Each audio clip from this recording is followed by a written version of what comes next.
And then another big one, John Piper. John Piper, this video says Christianity is about suffering, not prosperity. You know why John Piper is important to this conversation? Because of one of his main understudies is Jackie Hill Perry. All right, so welcome to the Pastor Study. I want to do an introduction to the theology of suffering. But before I do that, I want to give you some limitations of this discussion. I think it's always important for me to level set these discussions that we have, because a lot of times when you hear from pastors about big topics like this, it is presented as the only way to understand the topic, right? It is presented as gospel truth. And what I want to share tonight is a plethora of options that come up when we discuss this topic of suffering. So I want you to know that, first of all. Also, I want you to understand this conversation centers Western Christianity.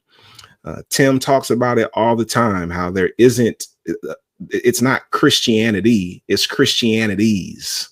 There are multiple expressions of Christianity, even within Western Christianity, right? But you can go beyond Western Christianity. I want to have Dr. Otis Moss III come on one day and talk with us about Eastern Orthodox Christianity, because he is very passionate about the Ethiopian Orthodox Church, and I want to have that conversation. But, in our understanding of this conversation, because we were programmed and indoctrinated within the context of Western Christianity, this conversation does center Western Christianity. And then I also want to acknowledge that for those of us who are Black, who are descendants of enslaved Africans who come from the western shores of Africa, these conversations that we're having, it's important to understand that our ancestors had an entirely different spirituality while these different theories were being developed. So when we talk about church history, we're not talking about the experiences of our ancestors on the western shores of Africa, because they were not involved. Now, Africa was involved, but we got to understand Africa is the largest continent on the planet. So what was happening in Kemet was not necessarily happening in Mali, right? What was happening in North Africa was not necessarily happening in West Africa. And most of us here are descendants of enslaved West Africans. So when we have these conversations, it's important to frame that as well. Also important, another limitation, is male-centered. When we talk about these theories, they're generally attributed to men. And anytime you're having a conversation about the divine that doesn't include women, you are having an incomplete conversation about the divine. So I want to acknowledge that. And then also, this topic is too expansive to cover in the time that we have here. Okay, so that's what I kind of wanted to establish as we get into this conversation. So the theology of suffering. First of all, in order to understand how we came to embrace this theology of suffering, we have to start with the basis of Jesus. Everything in our faith is built around our view of Jesus. We're supposed to be like Jesus. And in order for us to really embrace this idea of suffering, we first had to embrace how important it is for us to be like Jesus. So Jesus is at the center of everything. And when we are fully convinced that Jesus is at the center of everything, then our churches start to frame Jesus for us. They frame who Jesus is and what Jesus's life and ministry meant. And in order to understand, I believe, in order to understand how we come to embrace a theology of suffering, we have to understand how we came to understand who Jesus is and what his ministry meant.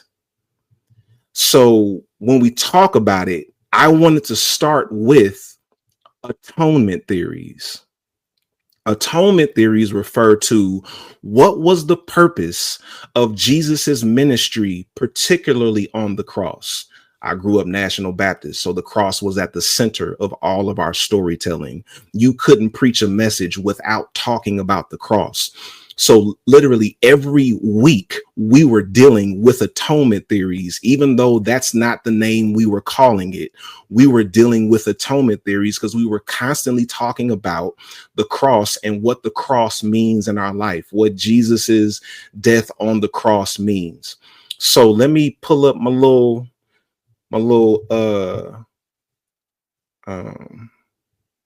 there we go. My visuals right here, right? So I'm not going to get all the way into all of these atonement theories, but over the course of church history, there have been a number of theories developed to suggest what the cross meant. And these theories were presented over time by different people. We're talking about over the span of almost 2,000 years, these different theories were developed. So one theory is moral influence theory. This actually might be my favorite, where it suggests that Jesus's death on the cross was an act of integrity, where he believed so much in what he taught that he was willing to die for it and model for people what it means to stand on what you believe. Right. Depending on who you ask, they may suggest that this was one of the earliest theories in the Christian church. And then some people suggest this theory really didn't come around until the 11th century. It just depends on who you talk to, because, again, this isn't an exact science, right? So you got moral influence theory. You got the ransom theory. I don't have time to go through all of these. I at least want to name them for you. So if you want to look into atonement theories, you can Google 7 atonement theories and get all types of information. Number 3, you got the Christus Victor theory. You got the satisfaction theory. And then number 5, you have the penal substitutionary theory. This is where we're going to hang our hat for this conversation, because the penal substitution theory is the one that many of us have ingested and embraced in our Christian experience. So we're going to talk about that one. We also have the governmental theory and we have the scapegoat theory. All right. So these are 7 different atonement theories that are meant to explain, what does the cross mean? What does Jesus's ministry mean, which shapes how we relate to Jesus? And I'm saying this because most of us here were raised in fundamentalist Christianity. That's why many of us even got here, because of our upbringing in fundamentalist Christianity. So let's take a look at penal substitutionary atonement. All right. Penal substitutionary theory. It's called PSA for short. So penal substitutionary atonement, it has some characteristics. First of all, one of the first characteristics of penal substitutionary atonement, or PSA, is that it centers God's wrath. Now, of course, that sounds normal, right? Because most of us were raised in a space where, the cross is about God's wrath. That's only one perspective. The idea that it centers around God's wrath is only one perspective on what the cross means. Another characteristic is that it centers human sin. So it's God's wrath because people are sinful. If I'm on your street, let me know, because I know most of y'all were indoctrinated to believe all of this. All right. So PSA centers on God's wrath. It centers on human sin. It also centers on punishment, the penal system, penal substitutionary. So it centers on punishment. And I know that sounds standard, right? Of course it centers on punishment, but not all of the atonement theories are about punishment. That's just the theory your church taught you. And this is really important. When I say binary thinking, your church taught you this was the only way to relate to the cross, when really there are multiple theories over time throughout history. They just didn't teach you those. All right. So characteristics of PSA: it centers God's wrath. It centers human sin.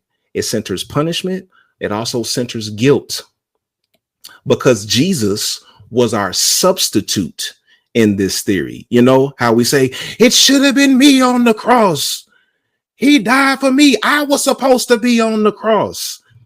We say that because we were indoctrinated into this particular atonement theory.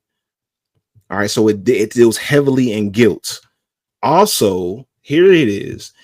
It paints Jesus as the suffering servant. So PSA really deals a lot with Jesus's suffering. And remember, in the beginning, I said the point of this is to make us more like Jesus. We're supposed to be like Jesus. And the cross is the center of Jesus's ministry within our context. So if the center of Jesus's ministry deals with his suffering, guess what your church is going to teach you what it means to be like Jesus. They're going to teach you have to suffer. So it paints Jesus as a suffering servant. Here's another really interesting point that I didn't connect when I was in seminary. PSA was introduced in the 15th century. You know what was going on in the 15th century? The beginning of European colonization. So prior to the introduction of penal substitutionary atonement, there were these other theories that weren't about God's wrath, weren't about human sin, weren't about punishment, weren't about guilt. But when Europeans started going around colonizing the whole world, this is the version of Christianity that they brought with them. So PSA is a tool of European colonization, which is why we talk so much about decolonization, because this theory was weaponized against us as enslaved people. And then here's the big part. PSA is the most popular theory in the evangelical church and Reformed theology.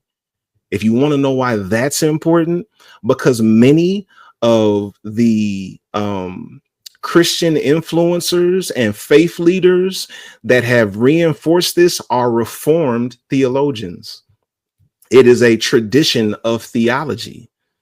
So we have to reckon with how we were taught to understand the cross, that it was framed through Jesus's suffering on our behalf because we deserve to be punished for our sins that brought about God's wrath. But remember, this is only one theory, and it wasn't even introduced until 500 years ago.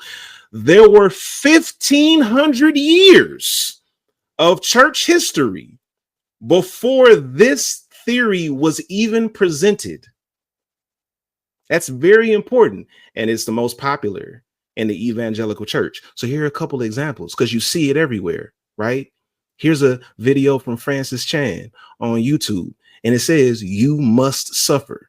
Like, so it's reinforced in the messaging. R.C. Sproul, the suffering servant, Reformation Bible College. It's reinforced all throughout the things that we do. John MacArthur, he's about the worst kind of human. He makes me, right? But here you have him preaching about the suffering servant. Tony Evans, your suffering is a part of God's plan. It's been reinforced for us for so long. This is how we got it in our churches. It's being reinforced by the leaders in evangelical Christianity. And then another big one, John Piper. John Piper, this video says Christianity is about suffering, not prosperity. You know why John Piper is important to this conversation? Because of one of his main understudies is Jackie Hill Perry. And here we have Jackie Hill Perry with a video talking about stop looking to idols to soften your suffering. And we also know Jackie Hill Perry was talking about you need to learn how to suffer well. So our theology was shaped through a lens of suffering because we were presented a theory as fact, and we're taught we had no option but to believe it. I hope that helps. This has been the Pastor's Study. If you're still here, hit the subscribe button and leave us a comment. Let us know what you think about the video. And if you want to see the entire recording, it's exclusively available in our Patreon. The link is in the show notes. You can either subscribe or you can just purchase this recording a la carte. We'll see you next time as we continue to deconstruct harmful theology and build beloved community. Peace out.